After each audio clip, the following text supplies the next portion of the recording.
कि अब वक्त हो गया है बजिंग स्टॉक्स की ओर बढ़ने का, जिनमें आज खबरों के चलते ज़्यादा एक्शन देखने को मिल रहा है। वहाँ पे फोकस करते हैं और सबसे पहला स्टॉक जो आज हमारी सूची में शामिल हुआ है, जहाँ पे काफ़ी अच्छा एक्शन देखने को मिल रहा है, वो है गल्फ ऑयल लुब्रिकेंट्स का। नतीजों का ही इम्पैक्ट है, जिस वजह से हम देख रहे हैं कि कमज़ोर बाजार में भी आज स्टॉक अच्छा परफॉर्म कर रहा है। 41% इनका मुनाफा बढ़कर आया है, करीब 74 करोड़ रुपए के आसपास का मुनाफा इन्होंने पोस्ट किया है। साल दर साल अच्छी ग्रोथ इन्होंने पोस्ट करी है। हिंदुजा ग्रुप की ये कंपनी है जिसमें 11.5% आय बढ़ी है। 802 करोड़ रुपए का आय का जो नंबर है वो इस कंपनी ने पोस्ट किया है। और उसके साथ साथ नतीजों में और डिटेल्स की अगर हम बात करें तो जो कामकाजी मुनाफा है 25% बढ़ा है। 100 करोड़ रुपए के आसपास इनका जो कामकाजी मुनाफे का नंबर है, यानी कि अबिड्डा का नंबर है, वो आता हुआ दिखा है। और पहली बार ऐसा हुआ है कि इस कंपनी ने 100 करोड़ रुपए का जो आंकड़ा है वो कामकाजी स्तर पर यानी कि अबिड्डा के स्तर पर क्लॉक किया है, जिस वजह से हम देख रहे हैं कि आज स्टॉक में काफ़ी अच्छा एक्शन देखने को मिला है। 7% तक का जो उछाल है वो इंटरडे में स्टॉक में देखने को मिला है। Gulf oil lubricant sir, Castrol इसका पीयर है, लेकिन कैस्ट्रॉल में हम देख रहे हैं कई तिमाहियों से जो नंबर्स हैं वो काफ़ी फ्लैट देखने को मिल रहे हैं। लेकिन उसके विपरीत गल्फ ऑयल के नंबर्स अगर आप देखें तो बहुत चौंकाने वाले थे और बाजार कहीं ना कहीं सरप्राइज हुआ भी है। और उसका इंपैक्ट हमने देखा भी है कि कमज़ोर बाजार जहां निफ्टी 250 पॉइंट नीचे है, ये स्टॉक 7% के आसपास का उछाल इसने दर्ज किया है। क्या अभी भी और अपसाइड की गुंजाइश है स्टॉक में? देखिए, पूरा स्पेस जैसा कि आपने ठीक ही बताया कि गल्फ ऑयल और कैस्ट्रोल में बहुत दिनों से एक बहुत सेडेटिव काइंड ऑफ है। एकदम जैसे कि आप देखें कि बैंक में फिक्स एफडी में आपके पैसे धीरे धीरे जो ग्रो होते हैं, ठीक उसी तरह इन दोनों कंपनी में था। लेकिन लास्ट ईयर से इस कंपनी में थोड़ा सा हमने ट्रैक्शन देखा है। और ईवी व्हीकल्स के लिए भी लुब्रिकेंट ये दोनों कंपनियां बनाना चालू की हैं। मुझे लगता है कि शायद उसके कारण जो है थोड़ा अपटिक इनको देखने को मिलेगा और इनके एक्सपोर्ट मार्केट भी धीरे धीरे सुधर रहे हैं। मुझे लगता है कि और वैल्यूएशन जो है बहुत ही निचले स्तरों पर है। तो उस लिहाज से ये एक मौका हो सकता है कि इस गिरावट में अगर लें तो इसमें पैसे बन सकते हैं, क्योंकि वैल्यूएशन जो है वो काफी अट्रैक्टिव वैल्यूएशन हैं। 10 टाइम्स जो है प्राइस टू अर्निंग मल्टीपल्स पे अवेलेबल है स्टॉक। और जहां पर देखें डेट भी काफी कम है, 2700 करोड़ के करीब का मार्केट कैप है। तो मुझे लगता है कि गिरावट में डेफिनेटली इस स्टॉक को देखना चाहिए। ओके, तो ये राय है। फिलहाल वैल्यूएशन काफ़ी अच्छे हैं और डेट भी कम है, इस वजह से स्टॉक में खरीदारी की जा सकती है। इस बीच मार्केट का एक अपडेट आपको देते हैं। मार्केट में एक बार फिर से ऊपरी स्तरों से गिरावट देखने को मिली है। 18,844 का ये जो नया निचला स्तर है वो मार्केट ने अभी छुआ है। वहाँ से अभी हल्की सी रिकवरी फिर से देखने को मिले, लेकिन हर बाउंस पे यानी कि हर हायर लेवल्स पे मार्केट्स में प्रेशर ही देखने को मिल रहा है। ये फिलहाल बाजार की स्थिति है। और इसमें आप देखेंगे जो अदानी ग्रुप के स्टॉक्स हैं वो कहीं ना कहीं आज लाइमलाइट में है। जो सारे अदानी ग्रुप के स्टॉक्स हैं उनमें आज हमने देखा है कि 2 से लेके 7% तक की जो गिरावट है वो देखने को मिली है। दरअसल कल एक खबर निकल के सामने आई थी कि SR बाटलीबोई, इनके एक ऑडिटर हैं जिनके खिलाफ NFRA ने जांच शुरू कर दी है। और ये आपको बता दें कि जो कंपनी है दरअसल अर्न्स्ट एंड यंग की एक ग्रुप कंपनी है और भारत का अकाउंटिंग रेगुलेटर है NFRA, जिनकी ओर से ये जांच शुरू की गई है। और आपको बता दें जो जांच शुरू की गई है उसमें ये जो पूरा समूह है अदानी समूह है, उसको लेके कई सारी ऐसे फाइल्स हैं, कई सारी ऐसी कम्युनिकेशंस हैं जिसको लेके जो डिटेल्स हैं वो दरअसल अकाउंटिंग रेगुलेटर की ओर से इस ऑडिटर से मांगी गई है। तो उस वजह से हमने देखा है कि आज जो सेंटीमेंट है इस पूरे ग्रुप का वो कहीं ना कहीं खराब होता हुआ दिखा है। 2 से 7% तक की गिरावट देखने को मिली है। सर, इस ग्रुप में अदानी ग्रुप में अभी भी जो खराब खबरों का दौर है वो खत्म होने का नाम नहीं ले रहा है। जनवरी 2024 जब हिंडनबर्ग की रिपोर्ट आई थी उसके बाद से ये शेयर लोअर लेवल से जरूर संभले हैं, लेकिन कोई ऐसा शेयर पूरे इस ग्रुप में जो आपको नजर आता हो जहां पे खरीदारी की जा सकती है, या सबको अवॉइड ही करना चाहिए? ब्रॉडली आप अवॉइड करें, क्योंकि अभी जैसे मैंने थोड़ी देर पहले गुजरात अंबुजा सीमेंट की बात की थी, वो थोड़ा ठीक लगता है। और अडानी पोर्ट की मैं काफ़ी दिनों से बात करता रहा, लेकिन अभी चूंकि इसराइल के आसपास जो सुएज कैनाल है वहां पर इन्होंने पोर्ट की बात की है। लेकिन वो जो पूरा गल्फ वाला एरिया भी काफ़ी डिस्टर्ब होकर रखा है। और कितना कंटेजियस हो सकता है अभी इस चीज़ का अंदाजा नहीं लगाया जा सकता। क्योंकि अगर आप देखें, जो है ईरान इसमें कूद पड़ा है, लेबनान, जॉर्डन, तुर्की ने भी कल काफी डिस्टर्बिंग जो है स्टेटमेंट दिए हैं। तो कहीं ना कहीं ये वाइड स्प्रेड नहीं हो जाए, शायद इसका भी मार्केट को भय होगा। और अगर ये सारी चीजें होती हैं तो अडानी का जो एक्सपेंशन का प्लान था कि अडानी पोर्ट पे बेसिकली, अब वो कहीं ना कहीं थोड़ी खटाई में आ सकता है। थोड़ा डिले हो जाएगा। मुझे लगता है कि उस लिहाज से नेगेटिव सेंटिमेंट प्रिवेल कर रहे हैं। तो गुजरात अंबुजा ही एक कंपनी लगती है जहां पर कि अपटिक देखने को मिल सकता है। गुजरात अंबुजा एक्सपोर्ट्स पूरे सीमेंट स्पेस में एक ऐसी अच्छी कंपनी इनको नजर आ रही है जहां पे खरीदारी की जा सकती है। इस बीच जो अगला शेयर हमारी सूची में शामिल हुआ जहां पे खबरों का इम्पैक्ट है वो है सोनाटा सॉफ्टवेयर का।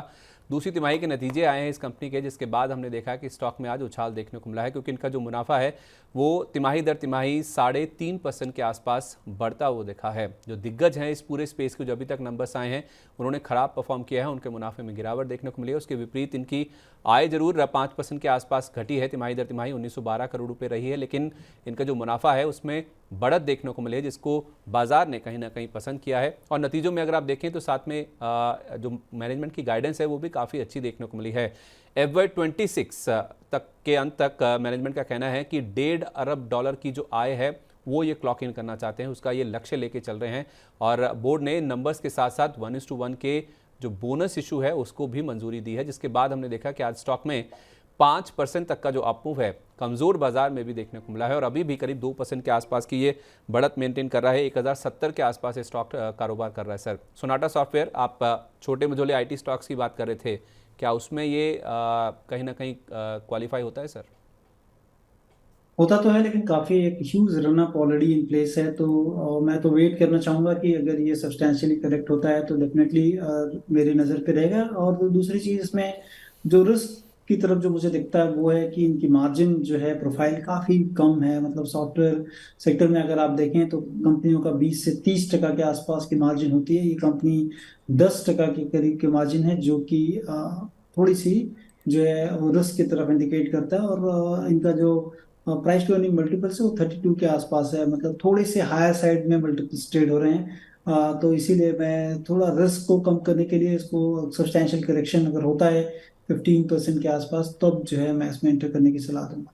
कंपनी अच्छी है, मिड कैप IT स्पेस में है तो सोनाटा सॉफ्टवेयर में, लेकिन गिरावट पे यानी कि 15% के आसपास की गिरावट पे आपको ये स्टॉक मिले तो आप इसमें खरीदारी कर सकते हैं। अगला शेयर जहां पे आज एक्शन देखने को मिल रहा है वो है सोना BLW प्रिसिशन का। ये एक ऑटो एंसिलरी स्पेस की कंपनी है, इनके भी नंबर्स आए हैं। 34% मुनाफा बढ़कर आया है, 124 करोड़ रुपए का मुनाफा इन्होंने क्लॉक किया है। साल दर साल अच्छी ग्रोथ कही जानी चाहिए। जो दूसरी तिमाही में इन्होंने जो रिपोर्ट करी है, इनकी आय में भी अच्छा खासा उछाल देखने को मिला है। 20% आय बढ़कर 787 करोड़ रुपए का जो आंकड़ा है आय के स्तर पर इन्होंने रिपोर्ट किया है। और बाकी नंबर्स में भी काफ़ी अच्छा रुझान देखने को मिला है। रिकॉर्ड मुनाफा और रिकॉर्ड बिक्री इस कंपनी ने इस तिमाही में क्लॉक करी है, जिसके बाद हमने देखा है कि स्टॉक में काफ़ी अच्छा एक्शन बनता हुआ दिखा है।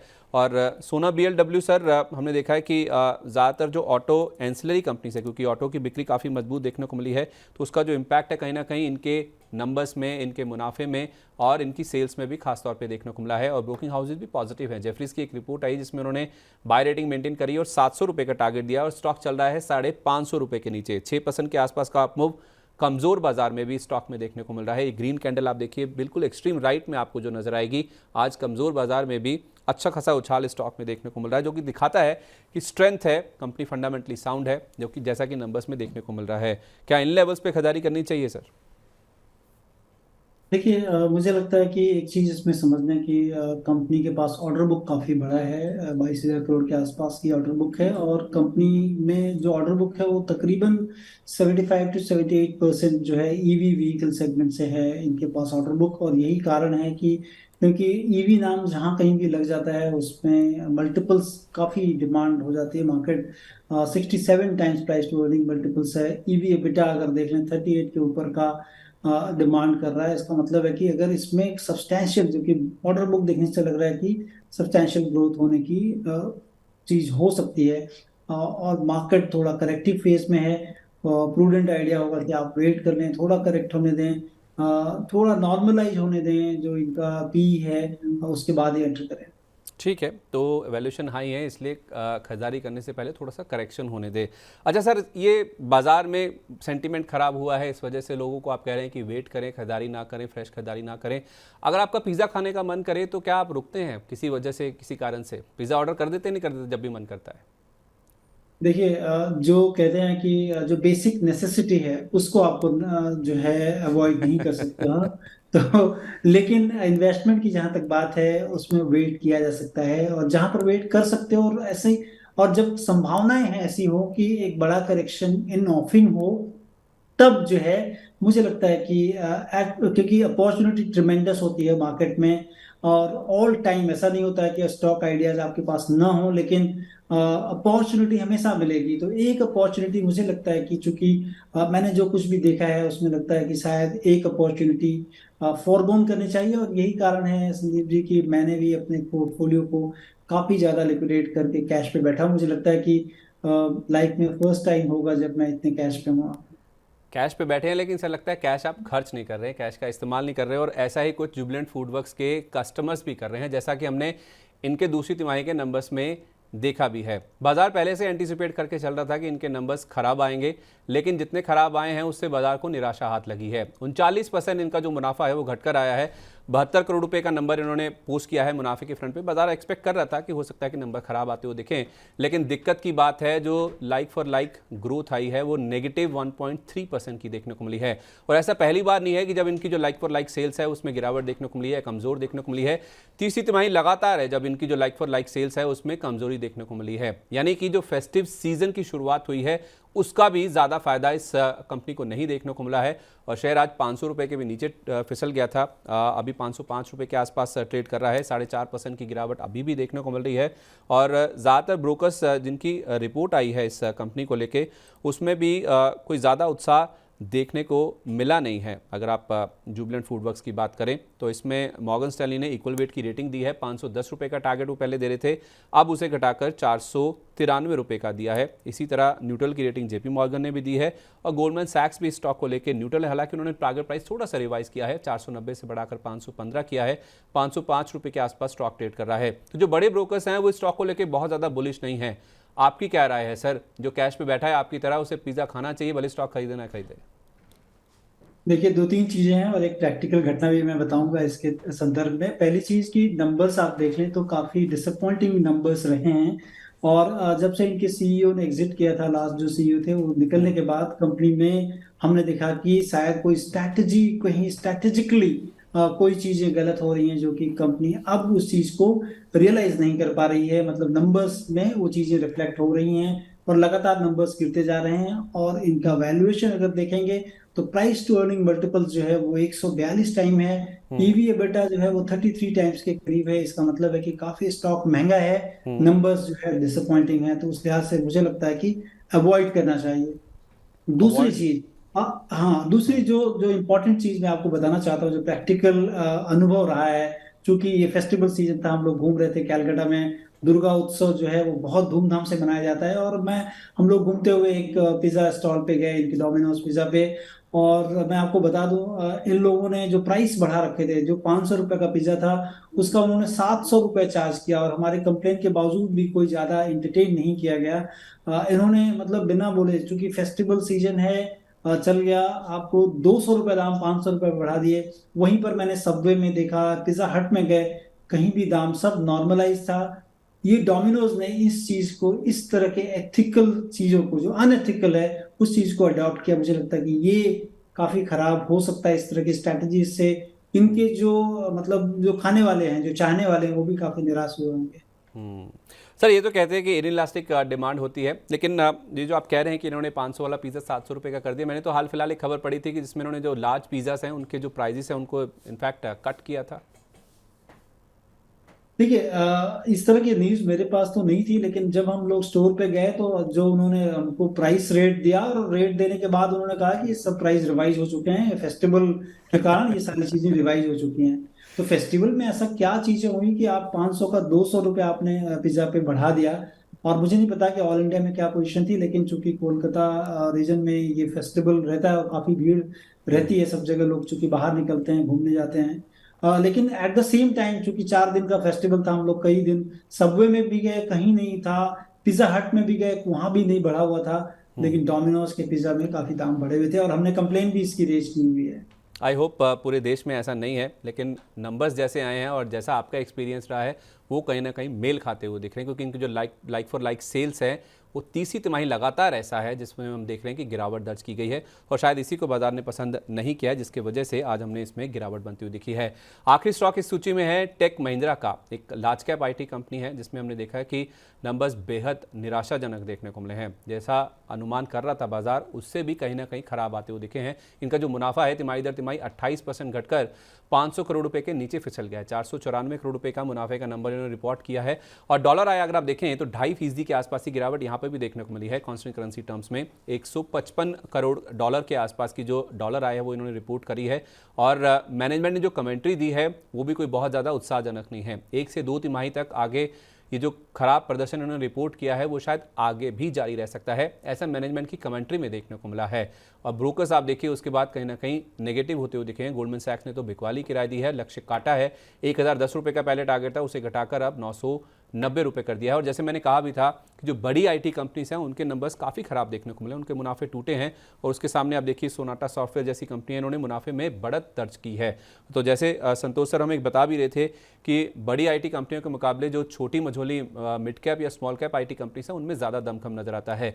तो टेक महिंद्रा में सर क्या करना है? अगर किसी को बड़े नाम ही ज़्यादा पसंद हो तो उनको वेट करना चाहिए और जिसके पास है उसको क्या करना चाहिए? देखिए, इस क्वार्टर में जो IT सेक्टर में मुझे लगता है सबसे बड़ा डिसास्टर या सबसे बड़ी कैजुअलिटी जो हुई है वो टेक महिंद्रा के साथ ही हुई है। नंबर्स बहुत ही ज़्यादा डिसअपॉइंटिंग हैं, even commentary for that matter बहुत ही डिसअपॉइंटिंग है। और मुझे लगता है कि चूंकि जो है इनका रेवेन्यू काफ़ी ज़्यादा यूरोपियन कंट्रीज से है, उसके कारण भी होगा क्योंकि उन तमाम देशों में काफ़ी मंदी के जो है का माहौल है, जिसके कारण कि वो लोग उभर नहीं पा रहे हैं और उसकी कैजुअलिटी हमको इनके नंबर में देखने को मिले। मुझे लगता है कि इस स्टॉक में अगर स्टक लॉन्ग पोजीशंस हैं किसी भी, क्योंकि अभी डीपली ओवरसोल्ड है, चार्ट पे दिख रहा है, बाउंस बैक में एकदम निकलने की कोशिश करें। हम लोग के पोर्टफोलियो में था, हमने मुझे लगता है कि 1.5-2 महीना पहले हमने इसको अपने पोर्टफोलियो से निकाल दिया था।